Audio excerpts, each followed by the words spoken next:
Queridos irmãos, nesse dia de finados eu quero lhes trazer uma reflexão baseada no Novo Testamento, primeira carta de Paulo a Tessalonicenses, no capítulo 4, versos 13 a 18, que assim nos diz: Não queremos, porém, irmãos, que sejais ignorantes com respeito aos que dormem, para não vos entristecerdes como os demais, que não têm esperança. Pois se cremos que Jesus morreu e ressuscitou, assim também Deus, mediante Jesus, trará em sua companhia os que dormem. Ora, ainda vos declaramos por palavra do Senhor isto: nós, os vivos, os que ficarmos até a vinda do Senhor, de modo algum precederemos os que dormem. Portanto, o Senhor mesmo, dada a sua palavra de ordem, ouvida a voz do arcanjo e ressoada a trombeta de Deus, descerá dos céus, e os mortos em Cristo ressuscitarão primeiro. Depois nós, os vivos, os que ficarmos, seremos arrebatados juntamente com eles, entre nuvens, para o encontro do Senhor nos ares, e assim estaremos para sempre com o Senhor. Consolai-vos, pois, uns aos outros com estas palavras. Queridos irmãos em Cristo, hoje é um dia que nos traz muitas lembranças à mente.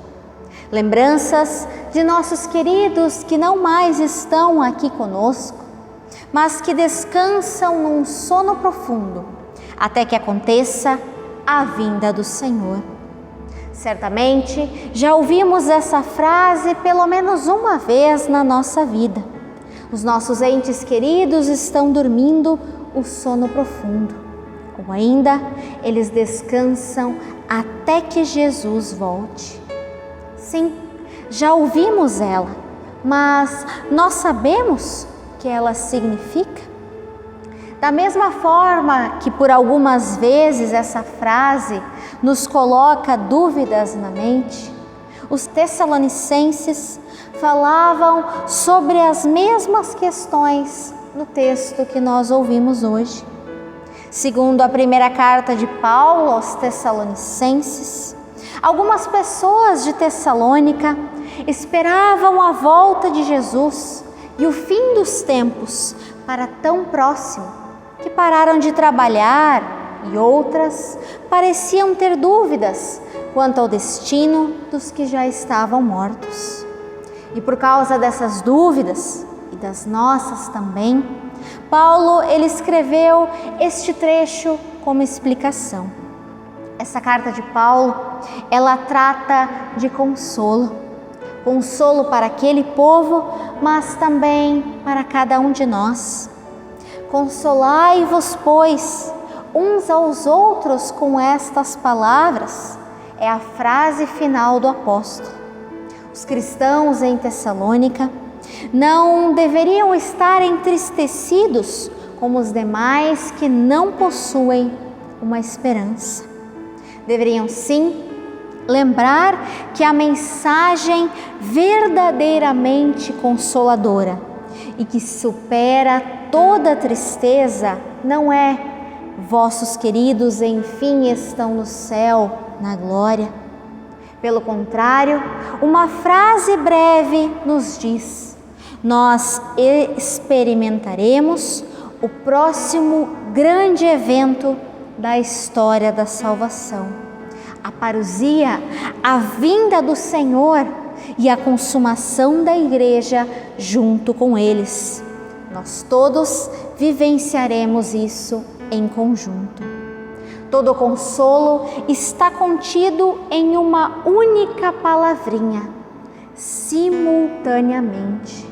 O texto nos diz: arrebatados simultaneamente com eles. Ou seja, na verdade, ninguém tem uma vantagem em relação ao outro. Nem a igreja que ainda vive na terra tem vantagem em relação àqueles que já faleceram. nem aqueles que estão mortos têm vantagem alguma em relação a nós, como se agora já estivessem na glória antes de nós. Para os ainda vivos e para os já adormecidos, vale a palavra simultaneamente, ou seja, os que dormem não estão na glória com Cristo, mas aguardam a vinda dele, como cada um de nós que se encontra respirando. Mas e até lá? O que acontece com aqueles que agora estão adormecidos? Aqueles que dormem encontram-se na memória de Deus, um lugar que nós não conhecemos, mas que aqueles que dormem aguardam a vinda de Cristo. Encontram-se nos braços de Deus e com o seu nome escrito no livro da vida. E como cristãos, nós dizemos quando oramos: santificado seja o teu nome, venha o teu reino, seja feita a tua vontade, assim na terra como no céu. Este deve ser o nosso pensamento e o nosso ardente desejo. A maravilhosa graça que se concede a cada um de nós é poder participar quando as grandes coisas de Deus acontecem. Não importa o que no meio é feito de cada um de nós ao falecermos. Tudo isso é inteiramente distorcido entre nós. Interessa-nos justamente o nosso destino além da sepultura. Não nos é tão significativo pensar onde estão os nossos queridos que dormem, mas pensar que quando acordarem, irão para a morada preparada por Cristo para nós, como nos diz João no capítulo 14. A igreja e sua consumação, a vitória de Jesus, nos deixam muitas vezes totalmente indiferentes e praticamente sumiram do nosso horizonte cristão. Nessa situação, a Bíblia apenas fala rapidamente a condição de nosso querido e importante eu após a morte, amarrando a nossa verdadeira esperança e o nosso consolo fundamental de forma integral a Jesus e as suas grandes façanhas vindouras. A vinda de Jesus, a vitória de Jesus, a soberania de Jesus, certamente eu presenciarei. Isso não deveria ser também consolo suficiente para nós na morte? Como cristãos, o nosso foco não deveria ser refletirmos sobre a morte e o que acontece entre ela e a vinda de Cristo, mas pensarmos que aqueles que dormem aguardam a vinda de Jesus e sua nova morada em um lugar onde não haverá pecado nem corrupção.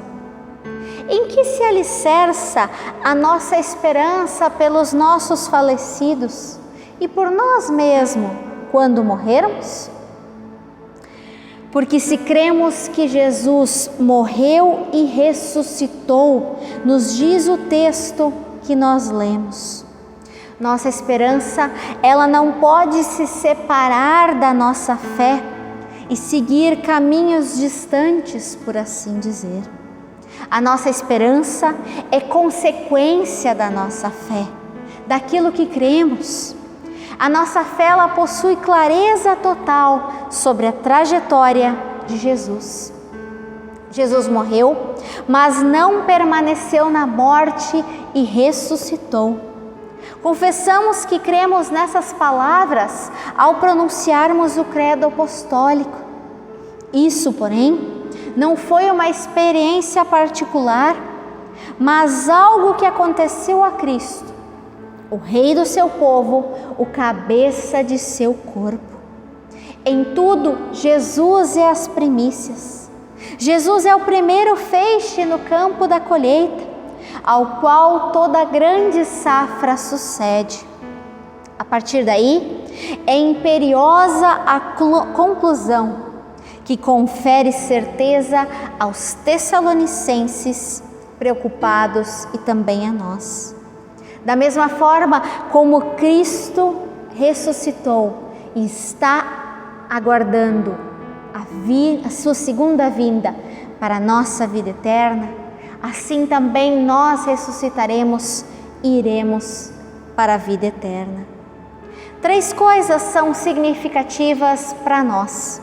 A primeira é que qualquer tentativa de demonstrar uma imortalidade da alma e fundamentar a esperança sobre isso está totalmente errada. A ação manifesta de Deus em Jesus propicia para nós um fundamento completamente sólido. Ou seja, nós não somos imortais. Bem pelo contrário, nós temos um tempo para nascer, nos desenvolver, reproduzir, se assim nos for permitido, envelhecer e morrer. Depois disso, o nosso corpo físico volta à terra de onde ele surgiu e o nosso espírito vai para junto de Deus, num sono profundo, e aguarda na esperança da volta de Cristo. Segundo, por pertencermos a este Jesus que morreu e ressuscitou, nós não fomos deixados a sós, nem abandonados em nossa morte. Nós adormecemos mediante Jesus. Aqui já se assinala o que se expressa mais tarde de forma tão clara e consoladora na carta de Romanos. Ou seja, quando morremos para o pecado e a vida neste mundo. Mas mediante a promessa, com a volta de Cristo, viveremos em um outro corpo, numa nova terra, perfeita e sem pecado, numa vida eterna com Cristo. Pensem quão abençoada será esta vida. E por fim, em terceiro, se cremos nessas palavras, não devemos sofrer por causa do falecimento de nossos entes queridos, mas lembrar que assim como para nós, para cada um deles, existe a promessa de vida eterna com Deus. Sendo assim, não devemos sofrer por sua morte, mas sim termos saudades do tempo que aqui partilhamos com nossos queridos. Que Deus nos mostre a cada novo dia a esperança de que o descanso dessa vida nos traz. Que Ele nos faça lembrar que nossas vidas não terminam aqui, mas que aguardamos uma nova etapa delas, junto com Cristo, num mundo sem pecado e dores. Que Deus nos ajude. Amém.